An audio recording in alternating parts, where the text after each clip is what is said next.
এরপর যে আপনাদের সামনে দ্বীনি আলোচনায় কুরআনুল কারীম থেকে তেলাওয়াত করবেন হযরতে মাওলানা মুফতি জনাব আব্দুল্লাহ রাহাত সাহেব তাকে আমি ইস্তিদারা অনুমতি দিচ্ছি।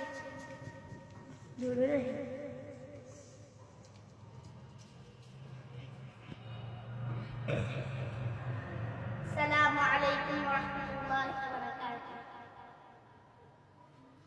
إن الحمد لله نحمده ونصلي على رسوله الكريم.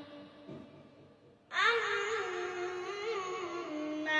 بعد فأيها الناس وقال ذي الجبال سجادا قالوا الناس وفاقين الذين الناس الأجمعين قال الله بأصحابه لا تأكلون من بعده يا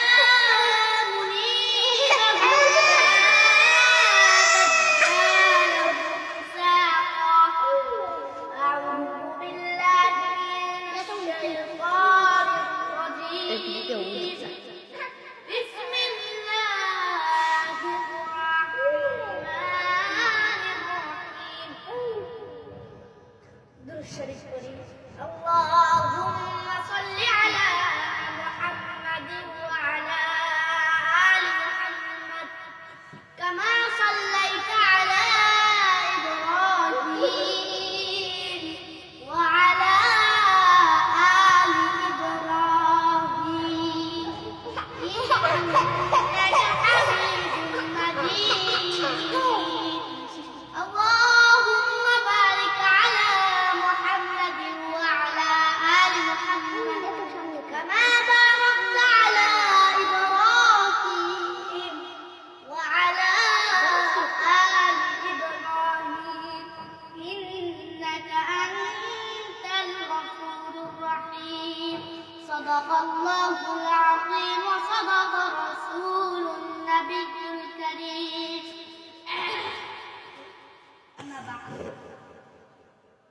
আজকে আবারও তো ওয়াজ দোয়া মাহফিলের অনুযায়ী দ্বীনি আলোচনায় আজকে বসলাম। আমরা কুরআনুল কারীমের কিছু কথা বলবো, কথা বলে ইনশাআল্লাহ আমরা সালাম দিয়ে আমাদের দোয়ায় চলে যাব ইনশাআল্লাহ। অল্প কিছুক্ষণ কথা বলে আমরা দোয়ায় চলে যাব, বেশি টাইম নিয়ে নিব না।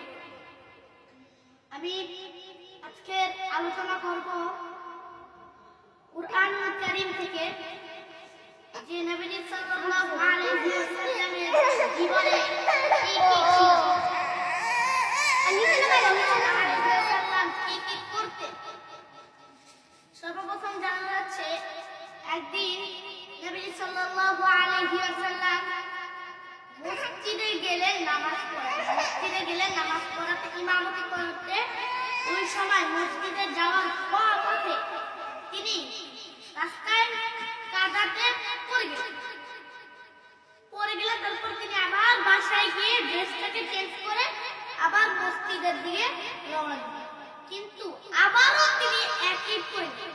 এরপর আবার গিয়ে ড্রেস চেঞ্জ করে যখন বাইরে বের হলেন, তখন তার সামনে একটি যুবক দাঁড়িয়ে তাকে মসজিদ পর্যন্ত ছেড়ে দিয়ে আসলো।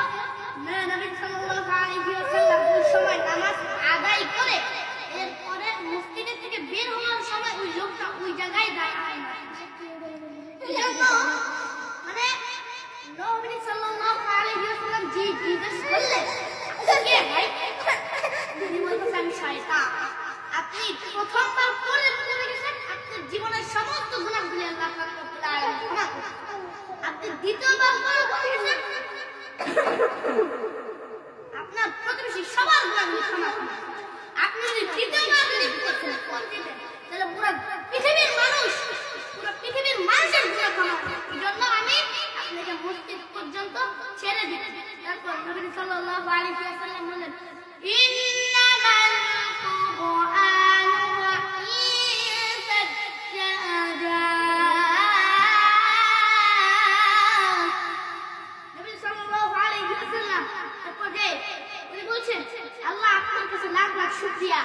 থেকে এই মসজিদ পর্যন্ত আসিছেন, এজন্যই সবাই আল্লাহকে আল্লাহ পাক রব্বুল আলামিন যতটাই মহব্বত দান করেন, এই মহব্বতের মধ্যে আল্লাহ পাক রব্বুল আলামিন কুরআনুল কারীমে লিখেছেন উস-সাআতু ওয়ালিস-সাআতু লিল-কুরবানি ওয়াল-হিকমাহ। এই যুবক, হাদিস দিচ্ছি, হাদিসের মতো চলো, হাদিসের মতো খেলো, হাদিসের মতো সঠিকভাবে নিয়ম কানুন পালন করো। নবী সাল্লাল্লাহু আলাইহি ওয়াসাল্লাম এইগুলি কথা বলতে বলতে একদিন কুরআনুল কারীমে আয়াতগুলি লিখতে লিখতে দুনিয়াতে পাঠিয়েছেন। তারপরে মানুষ ইসলাম গ্রহণ করে। এরপরে আমাদের মায়ার নবী সাল্লাল্লাহু আলাইহি ওয়াসাল্লাম যে মক্কা শরীফের যে পাথরটিকে তুলেছিলেন, এই মক্কা শরীফের পাথরগুলিকে এখনো ওই কাবা শরীফের সম্মান দিয়ে রাখা হচ্ছে।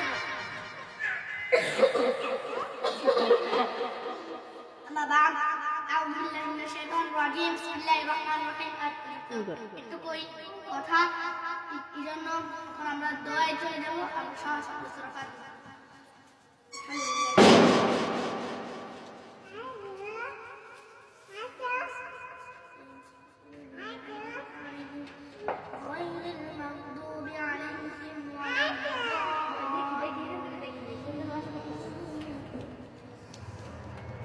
তিনবার সূরা ইখলাস পড়ো। কুল হুয়াল্লাহু আহাদ, আল্লাহুস সামাদ, লাম ইয়ালিদ ওয়া লাম ইউলাদ ওয়া লাম ইয়াকুল লাহু কুফুওয়ান আহাদ। আল্লাহুস সামাদ, লাম ইয়ালিদ ওয়া লাম ইউলাদ ওয়া লাম ইয়াকুল লাহু কুফুওয়ান আহাদ। কুল হুয়াল্লাহু আহাদ, আল্লাহুস সামাদ, লাম ইয়ালিদ ওয়া লাম ইউলাদ ওয়া লাম ইয়াকুল লাহু কুফুওয়ান আহাদ। اللهم آمين. ربنا ظلمنا أنفسنا وإن تغفر لنا وترحمنا لنكونن من الخاسرين. يا رب العالمين, আমরা কয়েকজন গুনাহগার বান্দা। ইয়া রাব্বুল আলামিন, আপনার কাছে দুইখানি হাত উত্তোলন করে ক্ষমা চাচ্ছি, আমাদেরকে ক্ষমা করে দিন।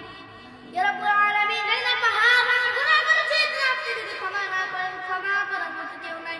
দয়া করে, মায়া করে আমাদেরকে ক্ষমা করে দিন।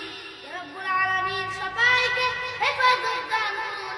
ইয়া রাব্বুল আলামিন, আব্বু আম্মু সবাইকে হেফাজত দান করুন। দাদা রানী দাদু সবাইকে হেফাজত দান করুন। যাদের বাবা মা নাই, ইয়া রাব্বুল আলামিন, তাদের বাবা মার কবরে আযাবগুলি ক্ষমা করে দিন। ইয়া রাব্বুল আলামিন, দয়া করে, মায়া করে আজকের এই বয়ানকে কবুল করে দিন। ইয়া রাব্বুল আলামিন, সবাইকে হেফাজত দান করুন। জানি না পাহাড় ভাঙা গুনাহ করেছি, ইয়া রাব্বুল আলামিন, আপনি যদি ক্ষমা না করেন, ক্ষমা করার মতো কেউ নাই। ইয়া আল্লাহ, দয়া করে, মায়া করে আমাদেরকে ক্ষমা করে দিন। ইয়া রাব্বুল আলামিন, ঈদের দিন, ইয়া রাব্বুল আলামিন, ঈদের দিন মা বাবার কবরের সামনে গিয়ে কান্দে, মা নাই, বাবা নাই, বড় দুঃখী। ইয়া রাব্বুল আলামিন, তাদের মা বাবার কবরে আযাবকে ক্ষমা করে দিন।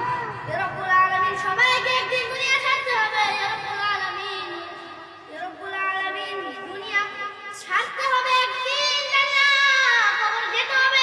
কত আযাব আপনি দিবেন, পাহাড় ভাঙা গুনাহ করেছি, আপনি আমাদের ধরবেন না, নবীর নাম, রবের নাম ধরবেন, যদি না পারি কঠিন শাস্তি দিবেন। ইয়া রাব্বুল আলামিন, দয়া করে, মায়া করে আমাদের সকলের গুনাহগুলিকে ক্ষমা করে দিন। ইয়া রাব্বুল আলামিন, আমার আব্বু, আমার দাদা দাদি, নানা নানি, আমার মা সবাইকে হেফাজত দান করুন। এবং যাদের মা বাবা এখনো জীবিত আছেন, অনেকের রোগ, এবং ইয়া রাব্বুল আলামিন, তাদের মা বাবার রোগগুলোকে দূর করে দিন। ইয়া রাব্বুল আলামিন, আপনি আমার মা বাবার রোগগুলি দূর করিয়ে দিন।